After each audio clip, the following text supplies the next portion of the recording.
Hi everyone, this is going to be a tutorial on how to use the LaserTRAM-DB tool. It stands for Laser Time Result Analysis Module Dashboard. Specifically, we're going to be going over how to deal with using the LaserTRAM spot analysis portion of the dashboard. So normalizing our data to an internal standard and choosing an interval of interest in our laser ablation spots to continue on processing for use in whatever research that you're using trace elements for. So we can kind of start from the command line here. After you have the GitHub repo cloned to your local machine via Git or just straight downloading it, and you've created the virtual environment from the README instructions, we're just going to activate that virtual environment.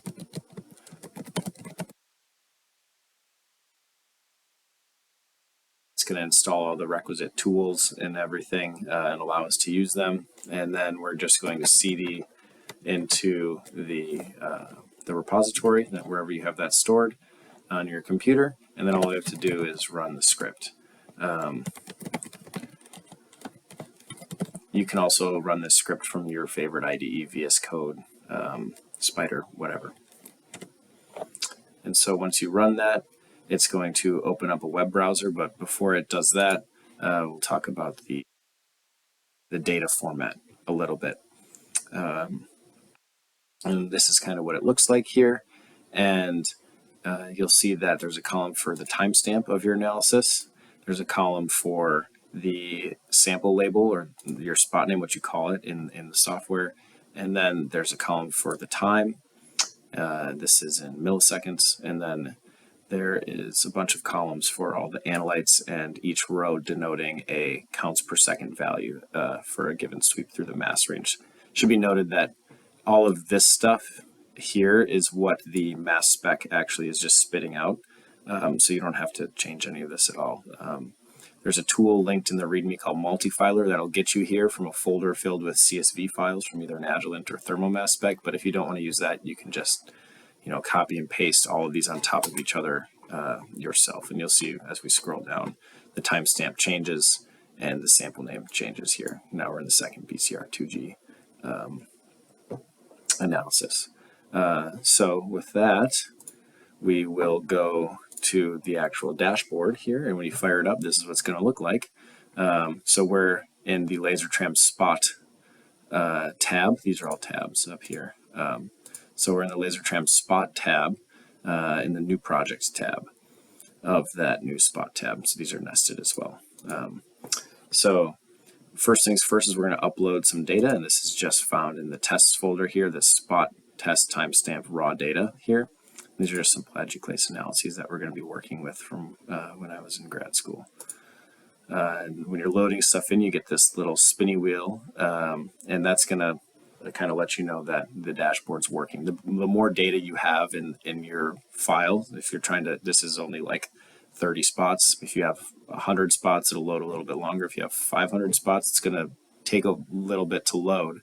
And maybe think about chunking up your processing. One, you don't want to sit and process 500 spots at once. Two, all of the data are actually being stored in the web browser here. And so asking the web browser to store 15 megabytes of spreadsheet tabular data is kind of a heavy lift for the web browser. So think about reducing the file size or kind of chunking up your experiment accordingly.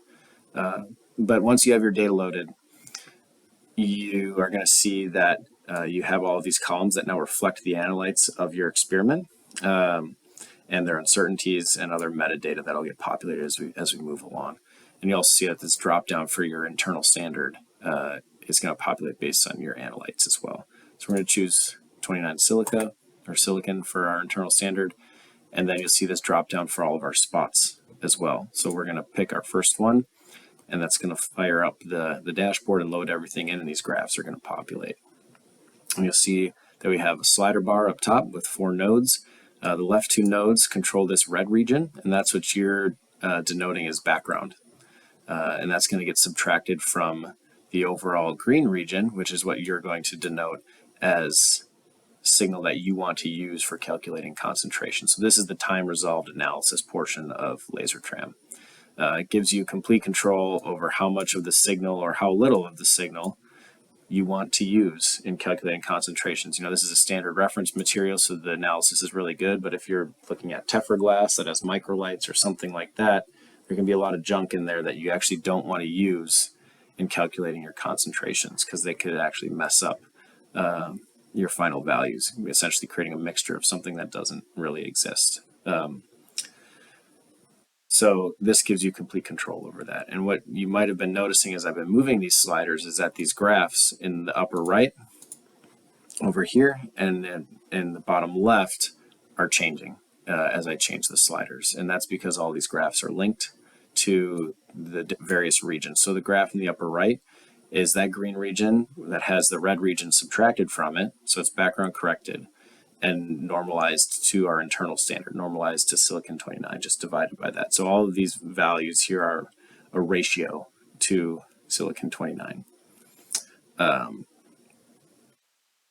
then the bottom left graph is the relative standard error. So the standard deviation of the mean divided by the square root of how many sweeps through the mass range you're using in the green region, divided by the actual ratio itself. And what we see here is that, you know, our relative standard deviation using a big green region is quite good, but if we move it down here, our uncertainties go up, and we'd expect that because our n is getting smaller there in the standard error equation. So let's say that we have a region that we're happy with here for this sample. All we have to do is hit the record and next button, and that's going to do two things. It's going to populate a row in this bottom right graph, or in this bottom right table, sorry, and it's going to move us to the next sample. And what that's going to do is it's going to simultaneously record our information, but also prevent us from doing the same spot twice.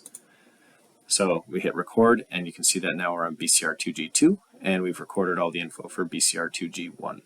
And we've recorded the timestamp, the sample name, a couple features here that actually aren't implemented in the dashboard yet, but are in the API, so they're there for continuity, and all of the requisite background interval information and the actual green interval of interest region information, what we've normalized it to.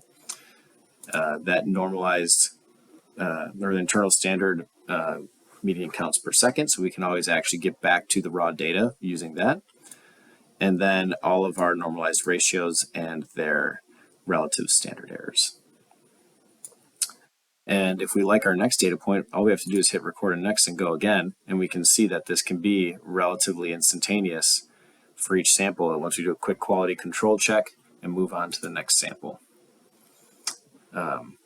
Another way to navigate around is to just use the drop down here, and that'll navigate you to other samples if you just kind of want to explore your data and look at things. But also if you just really don't like a sample or an analysis and want to skip it, you can just hit this skip to next, and it'll move you to the next sample without actually recording anything down here. So that's a nice way to just, if you have a junk analysis and you totally whiffed and missed the ball, you can just skip it. So we're going to go through, and now, given the hypothetical situation that we're done, all we have to do is hit this export button here, and that's going to export an exact copy of this table down here. And we will save it, and then open it up and show you that this is, in fact, an exact replica of that table. Next, we're going to talk about the LaserTRAM profiler